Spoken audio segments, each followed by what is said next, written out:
Oh, hello. It is raining. I've just been sat behind a screen all day, which is never good. And I was getting a bit hot and bothered. So it's my body telling me to go outside. So I had a shower, got outside. Anyone who works behind a desk probably knows that feeling. But now it's raining. So I'm going to go in the trees here. Hopefully not look like a weirdo standing about in the forest. Very lucky to have this forest right beside my house. But yeah, this video, what do I want to talk about? I've been sat behind a desk all day. No one wants to do that. And I was going to make a video from my desk, and then I thought, nah, get outside, practice what you preach. So it was sunny when I got outside, but not anymore. Quite sheltered here, so I'll just stand here for a bit.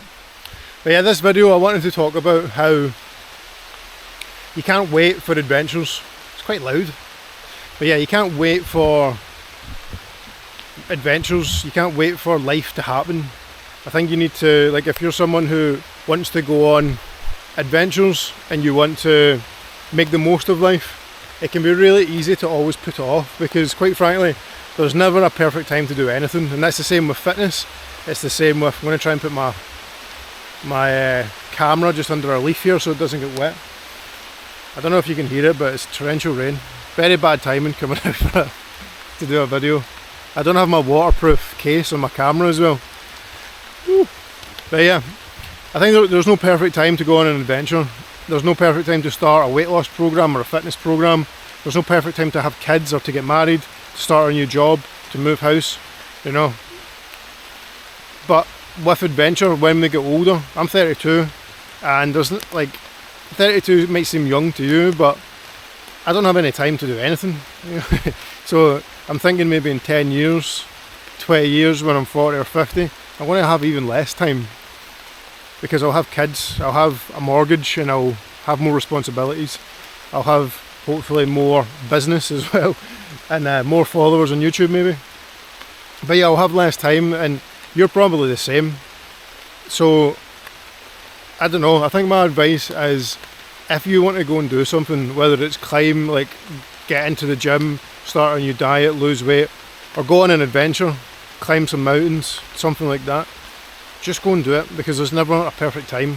You really need to, like, I think when things have events, so if you're going to do a marathon, something like that, there's event dates, so you have to sign up, register.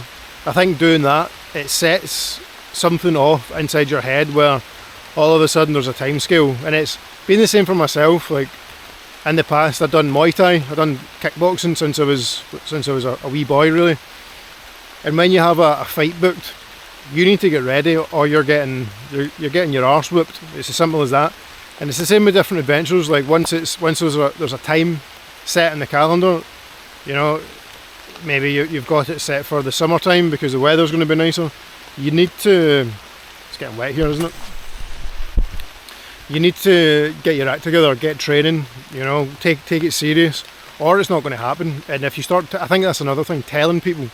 Don't announce to the whole world that you're going to do something, but tell your partner, your friends, your family, because that will hold you accountable as well. No one wants to be the person who says they're going to do things, but they never do.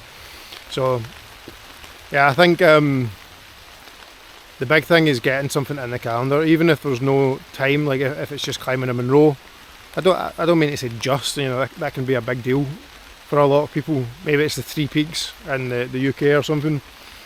But you want to put that in the calendar, literally get it in your calendar and work out, reverse engineer how much time you've got, hire someone to help you get there, and set many milestones along the way. That's something I do with my clients. So if a client wants to climb, let's just say for example they want to climb Ben Lomond or Ben Nevis in Scotland, the biggest mountain in the UK, biggest mountain in Scotland. We're not going to start off with something of that scale. We're going to reverse engineer. So we need to climb Ben Lomond, Ben Nevis in 3 months. Okay, right. So let's have a halfway test. Let's put something in. Let's climb Ben Lomond and see how we feel. Let's see how our boots feel. Let's see if we're able to handle the amount of weight that we need to carry, and see if we can handle the terrain, if we're fit enough, if our kit and equipment is up to scratch, all these different things. So it doesn't have to be just going for it. I think you can make it more fun, because halfway through a long journey like that you can also get a little bit bored and maybe lose sight of what you're doing. And I think another thing as well is you're running out of time, really. I'm sorry to be the bearer of bad news, but we only have so much time on the planet, and I know that's a bit of a cheesy thing to say, but it's true. Let's try and get this under a leaf again. There's only so much time we have on the planet. You know, there's only so many summers, so many winters. So the more you put it off every year, the less chance there is of doing it. The more you might pick up an injury. You might not be as financially secure. Whatever it is, you know, things happen in life, and you need to, like, again, there's no perfect time. Get it in the deadline and go for it. Every single year is another year past. It's kind of scary when you work out how many summers and winters that you have. It's really not that many when you work out, or how many you've potentially got left.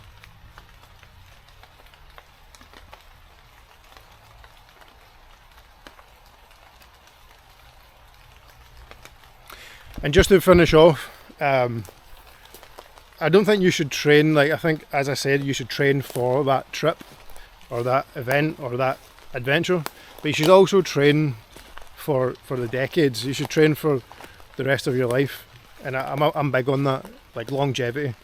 Not because we're trying to live forever, but we're trying to be adventurous as long as possible. And I think that's another thing about training year round. You know, not going to extremes, but training year round, eating healthy year round, taking care of yourself year round. You can go on sporadic adventures. You don't have to train to a really high standard, like sometimes you do, but if you keep yourself in like quite decent nick, you can go on sporadic adventures, spur of the moment adventures, without it having to be a big thing. You don't have to lose loads of weight. A lot of my clients, they'll come to me and they want to get more into hiking. They've watched YouTube and they've watched people hiking and camping and going on adventures, and they want to do that. And these are normal people. These are like you, like me and you, just normal people. They're not explorers or professional athletes. They just want to get more out of life and do the things that they dream of. And the big thing for us is if you're overweight, if you haven't been to the gym, we need to meet a certain standard for you to then, you know, go towards whatever adventure is, and that's my job, is getting someone from A to B. But once they've achieved that adventure, my biggest job from then on is longevity and making sure that they're just always in good nick, and they're able to change their lifestyle so that they never end up out of shape. And the more that you're out of shape later in life, the more chance there is of developing heart disease. Oh no, there's water getting in my camera.